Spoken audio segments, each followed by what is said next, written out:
أشهد أن لا إله إلا الله.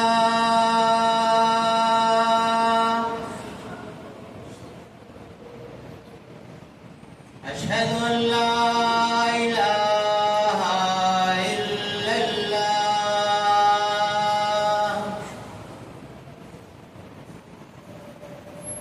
أشهد أن محمدا رسول الله.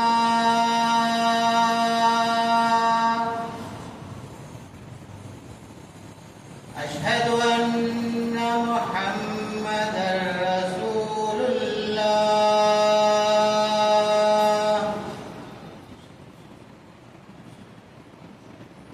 حي على الصلاة.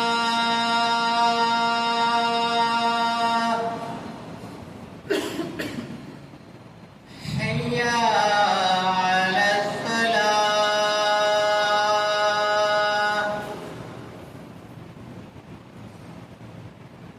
حي على الفلاح.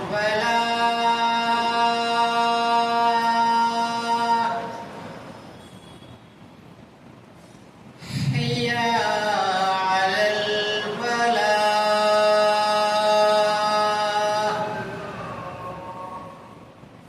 الله أكبر الله أكبر. لا إله إلا الله.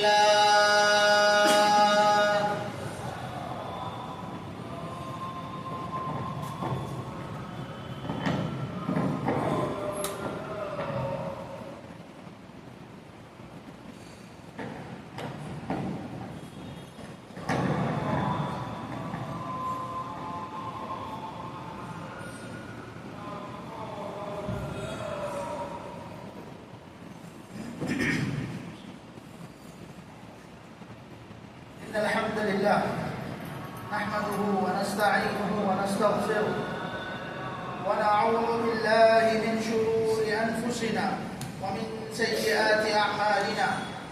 من يهده الله فلا مضل له ومن يضلل فلا هادي له. وأشهد أن لا إله إلا الله وحده لا شريك له وأشهد أن محمدا عبده ورسوله. أما بعد فإن خير الحديث كتاب الله وخير الهدي هدي محمد صلى الله عليه وسلم وشر الأمور محدثاتها وكل محدثة بدعة وكل بدعة ضلالة وكل ضلالة في النار. فأعوذ بالله من الشيطان الرجيم. بسم الله الرحمن الرحيم. يا أيها الذين آمنوا اتقوا الله حق تقاته ولا تموتن إلا وأنتم مسلمون. يا أيها الناس اتقوا ربكم الذي خلقكم من نفس واحدة وخلق منها زوجها وبث منهما رجالا كثيرا ونساء. واتقوا الله الذي تساءلون به والأرحام إن الله كان عليكم رقيبا. يا أيها الذين آمنوا اتقوا الله وقولوا قولا سديدا يصلح لكم أعمالكم ويغفر لكم ذنوبكم ومن يطع الله ورسوله فقد فاز فوزا عظيما. وقال الله تبارك وتعالى: قاف والقرآن المجيد بل عجبوا أن جاءهم منذر منهم فقال الكافرون هذا شيء عجيب. أإذا متنا وكنا ترابا ذلك رجع بعيد قد علمنا ما تنقص الأرض منهم وعندنا كتاب حفيظ بل كذبوا بالحق لما جاءهم فهم في أمر مريج. أفلم ينظروا إلى السماء فوقهم كيف بنيناها وزيناها وما لها من فروج والأرض مددناها وألقينا فيها رواسي وأنبتنا فيها من كل زوج بهيج تبصرة وذكرى لكل عبد منيب. وقال الله تبارك وتعالى: هن لباس لكم وأنتم لباس لهم. وقال النبي صلى الله عليه وسلم: خيركم لأهله خيركم لأهله وأنا خيركم لأهلي. معزز سامعین اکرام، حاضرین جمعہ، میرے دینی و ملی بھائیوں، بزرگوں، دوستوں اور میری اسلامی ماں اور بہنوں، ہر قسم کی تعریف و توصیف، بڑائی و کبریائی، ہر قسم کی عبادتیں اللہ رب العزت وحدہ لا شریک کے لیے لائق و سزاوار ہے، کہ جس نے ہم پر انعام کرتے ہوئے اور ہم پر احسان کرتے ہوئے نہ صرف یہ کہ ہمیں انسان بنایا، بلکہ ہمیں ایمان کی دولت بخشی، ہمیں مسلمان بنایا، اور ہم انسانوں کو زندگی کا صحیح طریقہ سکھلانے کے لیے، اس دنیا میں رہنے کا سب سے اچھا طریقہ سکھلانے کے لیے آسمان سے کتابیں نازل کی، انبیاء و رسول علیہ السلام کے سلسلے بھیجے، کہ جس سلسلے کی آخری کڑی میرے اور آپ کے نبی آخر الزمان محمد رسول اللہ صلی اللہ علیہ وسلم. حضرات، اللہ رب العزت نے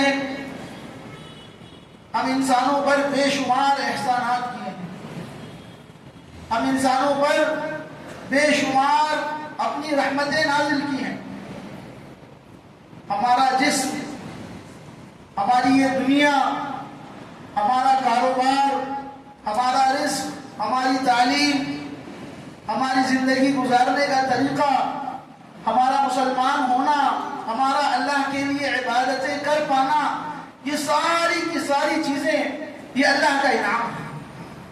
اللہ کے انہی انعاموں میں سے ایک بہت بڑا انعام اللہ کا یہ ہے کہ اللہ نے اس دنیا میں ہمارے لیے رشتہ داریاں بنائی ہیں، ہمیں ماں باپ فراہم کیے ہیں، ہمیں اولاد دی ہے، ہمیں بیویاں دی ہیں، ہمیں بھائی بہن دیے ہیں، اور انسانوں کو بہت سارے رشتہ دار دے دیے. تو جب وہ پریشان ہوتا ہے، اس کو ٹینشن ہوتا ہے، ذہنی پریشانی کی حالت، یا بیمار ہوتا ہے، جسمانی تکالیف میں مبتلا ہوتا ہے، تو اپنے ان رشتہ داروں کے پاس جاتا ہے اور وہ اس کی مدد کرتے ہیں. یا ماں باپ ہماری اچھی تربیت کرتے ہیں، یا ہماری اولاد جن سے ہم محبت کرتے ہیں، ہمارے لیے سکون کا ذریعہ. انہی رشتہ داروں میں اللہ نے ایک رشتہ ہر انسان کے لیے بیوی اور شوہر کا بنایا. ہر مرد کے لیے ایک بیوی اور ہر عورت کے لیے ایک شوہر کو بنایا. اور اللہ نے کہا کہ اللہ نے خلق لکم من انفسکم ازواجا لتسکنوا الیہا، کہ اللہ نے تمہارے لیے تمہارے جیسے جوڑے پیدا کیے. تم انسان ہو اور تمہارے لیے انسانوں میں سے جوڑے بنائے، لتسکنوا الیہا، تاکہ تم اس سے سکون حاصل کرو. وجعل بینکم مودۃ ورحمہ، اور تمہارے درمیان محبت پیدا کر دی، اور تمہارے درمیان رحمت کو رکھ دیا، محبت کو رکھ دیا. ہم غور کریں کہ کتنا بابرکت رشتہ ہے اور کتنی اہمیت والا رشتہ ہے. ہر چیز کی ایک اکائی ہوتی ہے، ہر چیز کے لیے کوئی ایک بنیادی ڈھانچہ ہوتا ہے. معاشرے کا بنیادی ڈھانچہ یہ میاں بیوی کا رشتہ ہوتا ہے. اگر میاں بیوی کا رشتہ اچھا ہوگا تو ان سے پیدا ہونے والی اولاد اچھی ہوگی، اور جب ان سے پیدا ہونے والی اولاد اچھی ہوگی، ان کی تربیت اچھی ہوگی، تو اس کا فائدہ سارے معاشرے کو پہنچے گا. ہم دیکھیں، ہم غور کریں کہ اللہ نے ہم کو کوئی رشتہ چننے کا اختیار نہیں دیا. ہم نے اپنے ماں باپ اپنی مرضی سے نہیں چنے، ہم نے اپنی اولاد اپنی مرضی سے نہیں چنی ہے، ہمارے بھائی بہن ہم نے اپنی مرضی سے نہیں اختیار کیے. ہمارے دادا، نانا، ماموں، خالہ، چاچا، جتنے رشتے ہیں ان میں اللہ نے ہمیں کوئی اختیار نہیں دیا. ہم جس گھر میں پیدا ہو گئے، جس شوہر اور بیوی کے گھر پیدا ہو گئے، وہ ہمارے ماں باپ ہو گئے. اب ان دونوں سے پیدا ہونے والی ساری اولادیں ہمارے بھائی بہن ہو گئے، اور جو ہم کو اولاد پیدا ہونی ہے وہ ہماری اولاد ہو گئی. اللہ نے ہمیں یہ اختیار نہیں دیا کہ ہم اپنی مرضی سے بازار سے جا کے اپنے لیے اچھا باپ اور اچھی ماں چن سکے. صرف ایک رشتہ ایسا ہے جس کے لیے اللہ نے ہم کو اختیار دیا کہ اس ایک رشتے کو چننے سے پہلے ہم پوری چھان پٹک کریں. جتنی چھان بین کرنا ہے، جتنی زیادہ معلومات حاصل کرنا ہے، جتنا اطمینان حاصل کرنا ہے، ہم اطمینان حاصل کر لیں. اور وہ میاں اور بیوی کا رشتہ ہے کہ مرد کو جب اپنے لیے بیوی چننا ہوتی ہے یا کسی شوہر کو اپنے لیے کسی عورت کو اپنے لیے شوہر چننا ہوتا ہے، تو ہم کو اللہ نے یہ اختیار دیا کہ ہم اپنا پورا اطمینان کر لیں کہ یہ کس خاندان سے ہے اور ان کا کمانا کیسا ہے اور ان کی تعلیم کیسی ہے اور ان کا دکھنا کیسا ہے اور ان کے اخلاق کیسے ہیں. ہر چیز سے آدمی اپنا اطمینان کر لے، کیونکہ اس کے بعد اس چیز کو، اس رشتے کو اختیار کرنے کے بعد اللہ ہم کو جن ذمہ داریوں کا مکلف کرتا ہے وہ بہت بڑی ذمہ داری ہے. اس کے بعد آنے کے بعد، اس رشتے میں جڑ جانے کے بعد ہم سے اور ہماری بیوی سے جو بچے پیدا ہونے ہیں اور پھر جو نسل چلنی ہے اور اس نسل کی جو تربیت کرنی ہے، یہ بہت بڑی ذمہ داری ہے. چنانچہ اللہ کے نبی نے فرمایا کہ لوگوں، اپنی بیویوں کے بارے میں اللہ سے ڈرو. تم نے ان کو اللہ کا نام لے کر حلال کیا ہے اور کسی چیز نے تم کو، ان عورتوں کو تمہارے لیے حلال نہیں کیا، بلکہ تم نے اللہ کا نام لیا ہے اور اس اللہ کے نام لینے کے بعد یہ عورتیں تمہارے لیے حلال کی گئی. ان کے معاملے میں اللہ سے ڈر. اور وہی عورتوں کو حکم دیا کہ اپنے شوہروں کی اطاعت کر. اللہ نے فرمایا کہ وَلِلرِّجَالِ عَلَيْهِنَّ دَرَجَةٌ، کہ مردوں کو عورتوں پر اللہ نے فوقیت دی ہے. اور اس کی وجہ اللہ نے بیان کی کہ اللہ نے مردوں کو قوام بنایا ہے، مردوں پر یہ ذمہ داری ڈالی ہے کہ وہ کمائیں گے اور کما کے لا کر اپنی بیوی کو اور اپنے بچوں کو کھلائیں گے. اس ذمہ داری کی وجہ سے اللہ نے مردوں کو عورتوں پر ایک درجہ بلند کر دیا. اب عورتوں کو حکم دے دیا کہ تم پر لازم ہے کہ اپنی شوہروں کی اطاعت کرو. مرد کے لیے اللہ نے بڑے سارے میدان رکھے. اگر مرد کو جنت میں داخل ہونا ہے تو اس دنیا میں اس کو بڑی تکلیفوں سے گزرنا ہے.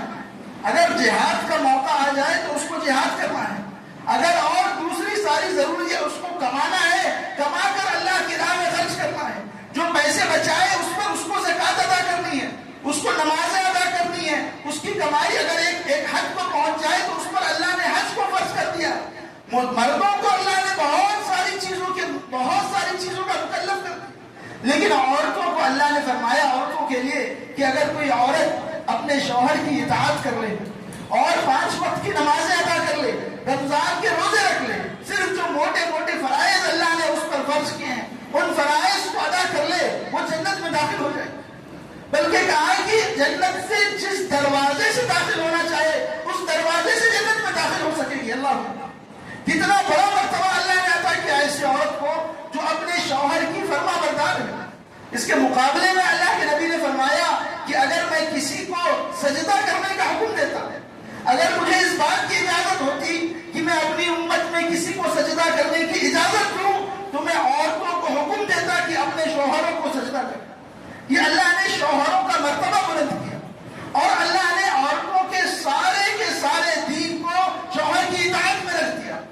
اگر کوئی عورت بڑی نیک ہے، پاک باز ہے، 5 وقتہ نمازی ہے، رمضان کے روزوں کے علاوہ روزے رکھتی ہے، اللہ کی راہ میں بہت خرچہ کرتی ہے، لیکن اپنے شوہر کی اطاعت گزار نہیں ہے، جنت میں داخل نہیں ہو سکتی. اس مسئلے کو سمجھ لیجیے اور اچھے سے سمجھ لیجیے کہ اللہ نے عورت کے جنت کے داخلے کو اس کے شوہر کی اطاعت کے ساتھ بات کر رکھ دیا. اور یہ نہیں کہا کہ اس کا شوہر نیک ہو، یہ نہیں کہا کہ اس کا شوہر سب سے اچھا ہو تو اس کی اطاعت کرے، چاہے کیسا شوہر ہو. اگر مسلمان ہے اور اسلام کے تقاضوں کو پورا کرتا ہے تو چاہے وہ اس کو مارتا ہو، چاہے اس کے ساتھ برا سلوک کرتا ہو، اپنی برائی کا اللہ کے پاس وہ بدلہ پائے گا. اگر وہ اس مظلوم کو مارتا ہے تو اللہ اس کو سزا دے گا، اس دنیا میں بھی دے گا اور آخرت میں بھی دے گا. لیکن عورت کو حکم دیا کہ کتنی نیک کیوں نہ ہو اس پر لازم ہے کہ اپنے شوہر کی اطاعت اول کرے.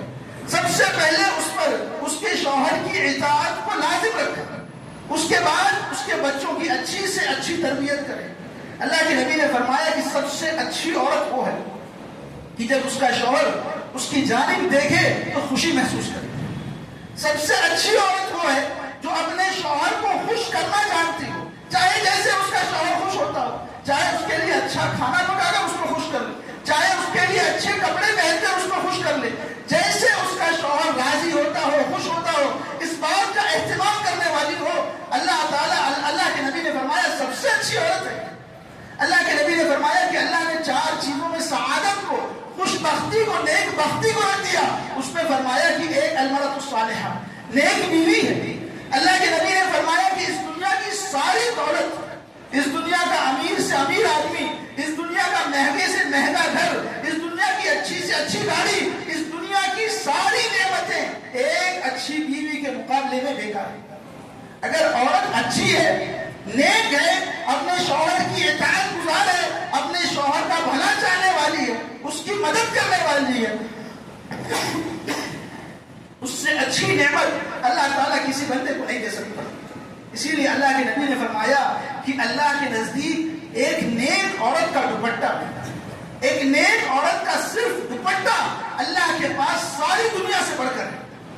اللہ کے پاس ایک نیک عورت کا صرف ایک دوپٹہ ساری دنیا سے بڑھ کر ہے. اس دنیا کی پریشانیاں, اس دنیا کی تکلیفیں 2 روزہ ہیں, چند روزہ ہیں, ختم ہو جانے والی, اور اللہ کی جنت ہمیشہ ہمیشہ رہنے والی ہے. اللہ کی جنت میں داخل ہو جانا ہم میں سے ہر ایک کا یہی آخری مقام ہونا چاہیے. ہم میں سے ہر ایک کا ہدف, ہر ایک کا ٹارگٹ صرف اور صرف جنت ہونی چاہیے. اس دنیا کی تکلیفیں معمولی ہیں. تو اللہ کے رسول صلی اللہ علیہ وسلم نے فرمایا کہ اللہ نے مردوں کو عورتوں پر ایک درجہ بلند عطا کیا, اور عورتوں پر یہ ذمہ داری عائد کر دی کہ وہ اپنے شوہروں کی اطاعت کرے اور ہر حال میں کرے. چاہے شوہر کیسا ہو, اچھا دکھنے والا ہو, نہ اچھا دکھنے والا ہو, پڑھا لکھا ہو, جاہل ہو, کاروبار کرنے والا ہے یا ٹھیلا کھینچنے والا ہے, مزدور ہے, غریب ہے, کیسا ہی شوہر کیوں نہ ہو, عورت پر لازم کر دیا کہ وہ اپنے شوہر کی اطاعت کرے. اس کے مقابلے میں اللہ کے رسول صلی اللہ علیہ وسلم نے ہم مردوں کو مخاطب کر کے فرمایا, اللہ تعالیٰ نے مردوں کو مخاطب کر کے سورہ نساء میں فرمایا وَعَاشِرُوهُنَّ بِالْمَعْرُوفِ, لوگوں اپنی عورتوں کو اچھے سے رکھو, ان کی چھوٹی چھوٹی ضرورتوں کا خیال کرو. اللہ کے نبی نے فرمایا کہ یہ آپ گینے ہیں, یہ عورتیں بڑی نرم و نازک ہیں, ان کو چوٹ نہ پہنچایا کرو, ان کو تکلیفیں نہ پہنچایا کرو.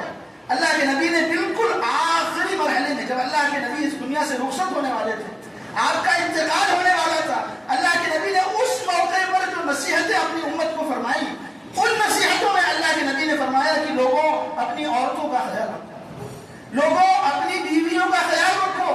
اللہ کے نبی نے ایک دوسری حدیث میں فرمایا خیرکم لأہلہ وانا خیرکم لأہلی, لوگوں تم میں سے سب سے اچھا شخص کون ہے؟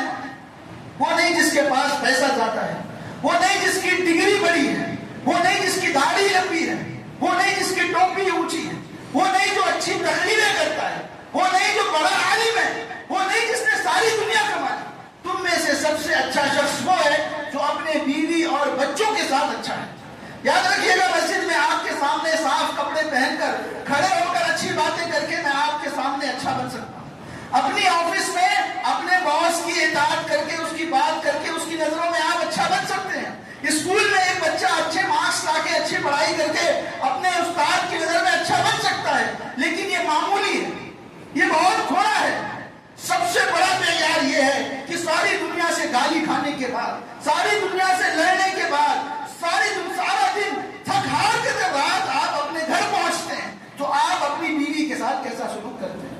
وہ بیوی جس کو اللہ نے آپ کے ماتحت کر دیا ہے, جس کو آپ ماریں گے تو وہ کسی سے شکایت نہیں کر سکتے, جس کو آپ گالیاں دیں گے تو وہ کان دبا کر اور سر جھکا کر آپ کی گالیاں سن لیتی ہے, اس کے ساتھ آپ کا رویہ طے کرتا ہے کہ آپ کیسے ہیں. اور اللہ کے نبی نے یہی بات فرمائی کہ خیرکم لأہلی, تم میں سے سب سے اچھا شخص وہ ہے جو اپنے گھر والوں کے ساتھ اچھا ہے. اور سن لو, وخیرکم لأہلی, میں تم میں اپنے گھر والوں کے ساتھ سب سے اچھا ہوں, اپنی بیویوں سے, اپنے بچوں سے سب سے اچھا برتاؤ میں کرنے والا ہوں. حضرت عائشہ فرماتی ہے کہ اللہ کے رسول, پوچھا گیا اللہ کے رسول گھر میں کیا کرتے تھے؟ حضرت عائشہ فرماتی ہیں کبھی آٹا گوندھ دیا کرتے تھے, کبھی بکری کا دودھ ڈول دیا کرتے تھے, ہم سے بڑی محبت سے پیش آتے تھے. اللہ کے رسول صلی اللہ علیہ وسلم فرماتے ہیں کہ عائشہ, جب تم مجھ سے ناراض ہوتی ہو میں پہچان جاتا ہوں, اور جب تم مجھ سے خوش ہوتی ہو میں پہچان جاتا ہوں. حضرت عائشہ نے پوچھا کیسے پہچان جانتے ہیں اللہ کے رسول؟ اللہ کے رسول نے کہا عائشہ جب تم مجھ سے خوش ہوتی ہو نا تو تم کہتی ہو واللہ واللہ ورب محمد، اور محمد کے رب کی قسم کھاتی ہو. اور جب تم مجھ سے ناراض ہوتی ہو نا تو کہتی ہو رب ابراہیم، میں ابراہیم کے رب کی قسم کھاتی ہوں. یہ جب تم ابراہیم کے رب کی قسم کھاتی ہو میں سمجھ جاتا ہوں کہ تم مجھ سے ناراض ہو. اللہ کے نبی اللہ اکبر، ساری دنیا میں اللہ کے نبی سے بڑھ کر کسی کا درجہ نہیں ہو سکتا. اور آپ کا رویہ اپنی بیوی کے ساتھ کہ آپ کس بات سے حضرت عائشہ خوش ہوتی ہیں اور کس بات سے ناراض ہو جاتی ہیں اس بات کی فکر کرو. حضرت عائشہ فرماتی ہیں کہ ایک دفعہ میں اور اللہ کے نبی ایک سفر میں تھے تو اللہ کے نبی مجھ سے کہہ رہے ہیں کہ آؤ عائشہ ہم دوڑ کا مقابلہ کریں. اللہ کے نبی اور حضرت عائشہ کی عمر میں کم از کم 30-40 سال کا فرق تھا. اللہ کے نبی کہہ رہے ہیں آؤ عائشہ ہم دوڑ کا مقابلہ کریں. حضرت عائشہ ایک دوسری حدیث میں فرماتی ہیں کہ عید کے موقع سے کچھ کھیل دکھلانے والے مسجد نبوی آئے تھے. میں نے اللہ کے رسول سے خواہش کی کہ اللہ کے رسول میں یہ کھیل دیکھنا چاہتی ہوں. اللہ کے نبی گھر کے دروازے میں کھڑے ہو گئے. میں آپ کے پیچھے آپ کی اوٹ میں کھڑی ہو گئی اور میں آپ کے کندھے سے جاگ کر کھیل دیکھتی رہی. اور جب تک میرا دل نہ بھر گیا اللہ کے نبی کھڑے رہے، میں کھیل دیکھتی رہی. اللہ کے نبی نے ایک دفعہ نہیں کہا کہ عائشہ بس اب میرے پاؤں دکھتے ہیں، عائشہ بس اب میں بور ہوتا ہوں. اللہ حضرت عائشہ فرماتی ہے جب تک میرا دل نہ بھر گیا میں کھیل دیکھتی رہی. اللہ کے نبی مجھ کو کھیل دکھاتے رہے. اللہ کے نبی کا رویہ اپنے گھر والوں سے، دنیا کا سب سے بہترین شخص، دنیا کا سب سے طاقتور شخص، دنیا کا سب سے ذمہ دار شخص، جس کی سب سے بڑی ذمہ داری اللہ نے اگر کسی کو دی تو اللہ کے نبی کو دی. سب سے زیادہ انصاف کرنے والا اگر کوئی ہے تو اللہ کا نبی ہے. سب سے زیادہ مشکل حالات اگر کسی پر آئے تو اللہ کے نبی پر آئے. سب سے زیادہ تکلیفوں سے اگر کوئی گزرا تو اللہ کے نبی گزرے. اس کے باوجود اللہ کے نبی کا رویہ اپنی بیویوں کے ساتھ، اپنے بچوں کے ساتھ کتنا محبت بھرا ہے، کتنا شفیق ہے، اور اللہ کے نبی کتنے زیادہ مہربان ہیں. ہم اس چیز کو دیکھیں اور سیکھیں کہ ہمارا رویہ ہماری بیویوں کے ساتھ کیسا ہے، ہمارا رویہ ہمارے بچوں کے ساتھ کیسا ہے. اللہ کے نبی فرما رہے ہیں میاں بیوی کا رشتہ کیسا ہونا چاہیے. اللہ کے نبی فرماتے ہیں رحمہ اللہ رجلا، کہ اللہ اس شخص پر رحم کرے قام فی اللیل، جو رات کو اٹھتا ہے وہ صلی اور 2 رکعت نماز پڑھتا ہے، وہ ایقظ امرأتہ، اور اپنی بیوی کو اٹھاتا ہے اور پھر اس سے کہتا ہے کہ نماز پڑھ، اور وہ 2 رکعت نماز پڑھتی ہے. اور اللہ کے نبی نے فرمایا کہ اگر یہ نہیں اٹھتی تو اس کے چہرے پر پانی کی چھینٹیں مارتا ہے کہ وہ اٹھ کر اللہ کے لیے 2 رکعت نماز پڑھتی ہے. اور سب سے اچھی ہے وہ عورت، اللہ رحم کرے اس عورت پر جو رات میں اٹھتی ہے اور نمازیں پڑھتی ہے. 2 رکعت اللہ کے لیے، کچھ رکعت اللہ کے لیے نماز پڑھتی ہے. اپنی نماز پڑھنے کے بعد اپنے شوہر کو اٹھاتی ہے، نہ اٹھے تو اس کے چہرے پر پانی مارتی ہے اور اس سے کہتی ہے کہ اٹھیے اور اللہ کے لیے 2 رکعت نمازیں پڑھ لیجیے. سب سے اچھا شوہر وہ ہے جو اپنی بیوی کی اس دنیا کی نہیں آخرت کی فکر کرتا ہے. سب سے اچھی بیوی وہ ہے جو اپنے شوہر کی اس دنیا کی نہیں آخرت کی فکر کرتی ہے. راتوں کی تنہائی میں فجر نماز کے لیے اٹھاتی ہی ہوگی، اس کو رات کی نمازوں کے لیے اٹھاتی ہے، اس سے کہتی ہے کہ اٹھیے اللہ کے لیے چند رکعتیں نماز پڑھ لیجیے. میاں بیوی کا رشتہ کیسا ہونا چاہیے؟ اللہ نے فرمایا ہن لباس لکم وانتم لباس لہن، کہ وہ تمہارا جسم ہے، وہ تمہارا لباس ہے، تم ان کے لباس ہو. یہ لباس کیا کرتا ہے؟ یہ لباس ہمارے جسم کی خرابیوں کو چھپاتا ہے. اس کپڑے کی وجہ سے آپ نہیں دیکھ سکتے کہ میرے جسم پہ کہاں کون سی بیماری ہے، میرے جسم پہ کہاں کون سا نشان ہے، میرے جسم میں کیا خرابی آپ نہیں دیکھ سکتے. ایسے اللہ نے فرمایا کہ اپنی بیویوں کے لیے لباس بناؤ. گھر سے باہر نکلو تو تمہاری زبان پر تمہاری بیویوں کی شکایت نہ ہو. یا عورتیں جب اپنے گھر سے اپنے ماں باپ کے پاس جائیں، اپنی سہیلیوں میں جائیں تو اپنے شوہر کی کمیوں کو نہ بیان کرے بلکہ ان کو چھپانے والی ہو. ان کے پاس اتنا ضرف ہو، اتنا حوصلہ ہو کہ مسکرا کر اور اپنے شوہر کی اچھی باتیں بیان کریں، اور مرد مسکرا کر اپنی بیویوں کی اچھی باتیں بیان کریں. اللہ کے نبی نے فرمایا کہ اگر تمہاری بیوی میں کوئی کمی ہو تو اس کو نظر انداز کرو. اس کے اندر بہت ساری اچھائیاں ہوں گی، کھانا اچھا نہیں پکا سکتی، دکھتی اچھی ہوگی، پڑھی لکھی ہوگی، تمہارے بچوں کا اچھا خیال رکھتی ہوگی، کوئی کمی ہوگی تو کوئی اچھائی بھی ہوگی. اللہ کے نبی نے فرمایا کہ لوگوں اللہ تعالیٰ اپنے بندوں کو، اپنے گناہگار بندوں کو معاف کرتا ہے. تم بھی اپنی بیویوں کو، اپنے سے چھوٹوں کو معاف کیا کرو، اپنے بچوں کی غلطیوں کو درگزر کیا کرو، نظر انداز کیا کرو، اپنی بیویوں کی غلطیوں کو، اپنے شوہروں کی غلطیوں کو نظر انداز کیا کرو. بلکہ اللہ کے نبی نے فرمایا اس دنیا میں خوش رہنے کا فارمولا، اللہ کے نبی نے فرمایا کہ دنیاوی نعمتوں میں ہمیشہ اپنے سے کمتر کو دیکھا. اللہ نے تم کو 2 ٹانگیں دی ہیں، تو اسے دیکھو جس کے پاس پیر نہیں ہے. اللہ نے تم کو چھت دی ہے, اپنا گھر دیا ہے, اس کو دیکھو جس کے پاس گھر نہیں ہے. اللہ نے تم کو اولاد دی ہے, اس کو دیکھو جس کے پاس اولاد نہیں ہے. تم کو اللہ کی دی ہوئی نعمتوں کا اندازہ ہوگا, تم اللہ کی دی ہوئی نعمتوں پہ اس کا شکر ادا کر سکو. مقابلہ کرنا کہ اس کے پاس اتنی بڑی گاڑی ہے, میرے پاس سستی گاڑی ہے, اس کا گھر اتنا بڑا ہے, میرا گھر اتنا چھوٹا ہے, اس کے پاس اتنے زیادہ بچے ہیں, میرے پاس اتنے تھوڑے بچے ہیں, یہ مقابلہ کرنا تم کو ناشکرا بنا دے گا, تم اللہ کی نعمتوں کا شکر نہ ادا کر سکو گے. اب اس کے مقابلے میں یہ عادت ڈالو کہ اپنے سے کمتر لوگوں کو دیکھو, اللہ تم کو توفیق دے گا کہ تم اللہ کے شکر گزار بن سکو. ہم پر لازم ہے کہ ہم اپنی بیویوں کا, اپنے بچوں کا بڑا اہتمام کریں, ان کا بڑا خیال رکھیں, ان سے بڑی محبت سے پیش آئیں. اللہ نے ہم کو ان کا ذمہ دار بنایا ہے. اللہ کے نبی نے فرمایا کلکم راع وکلکم مسئول عن رعیتہ, کہ اللہ نے تم میں سے ہر ایک کو ذمہ دار بنایا ہے, اور اللہ تعالیٰ تم میں سے ہر ایک سے تمہاری ذمہ داری کے تعلق سے سوال کرے گا, پوچھے گا.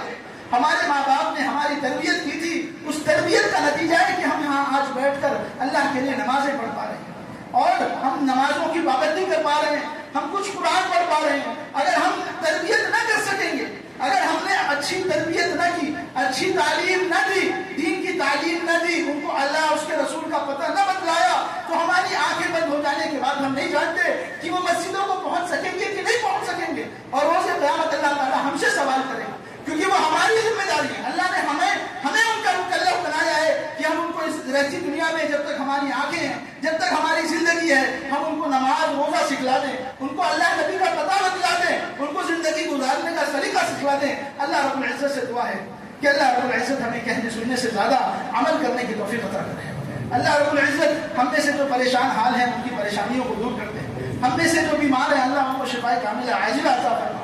جو رشتوں کی تلاش میں ان کو نیک صالح رشتے عطا کر, جو اولاد کی تلاش میں ان کو نیک صالح اولاد عطا فرما, جو روزگار کی رزق کی تلاش میں ان کو حلال رزق کا سامان پیدا کر دے. اللہ تیری یہ امت بڑی پریشانیوں میں اور بڑی تکلیفوں میں اور بڑی ذلتوں میں, اللہ اپنی خاص رحمت سے اپنی اس امت پر رحم فرما. ساری دنیا میں جہاں جہاں مسلمان پریشان حال ہیں, اللہ ان کی پریشانیوں کو اپنی خاص رحمت سے دور کر دے. اقول قولی ھذا واستغفر الله لي ولكم ولسائر المسلمين من كل ذنب انه هو الغفور الرحيم.